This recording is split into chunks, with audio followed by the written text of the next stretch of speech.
Строили, наконец построили. А потом чего? Вскрывай. На розі Київської і Козачої демонтують щойно укладений асфальт з армувальною сіткою. Розрекламоване покриття, яке повинно було протриматись до 5 років, почало здуватися вже за декілька днів після горе-ремонту. Чи то через теплу погоду, багатовагову техніку, чи порушення норм укладання. Але дорога не витримала жодної критики, розповідає місцевий мешканець Ігор Дуднєв.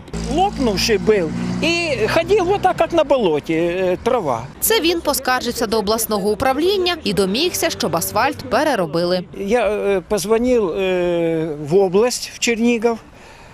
Там отнеслись с большим вниманием, потому что это они заказчики. Значит, действительно, наш горсовет не может туда вмешиваться. Через день позвонил уже заместитель начальника, там, в общем, какого-то. От, і сказав, що будуть переділувати. У міській раді кажуть, виконавець робіт Чернігівське підприємство перероблятиме ремонт за власний кошт. По вулиці Козачій виявили тріщини, дефекти, тобто десь асфальт не уплотнився так, як потрібно.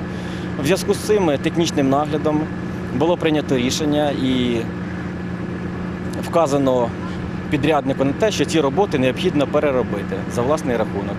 Що, в принципі, на сьогодні і відбувається. Переробити асфальт на розі Київської і Козачої чернігівці обіцяють за кілька днів. Я буду довольний тоді, коли посмотрим, що воно нормально. Вони ж можуть так же само зробити.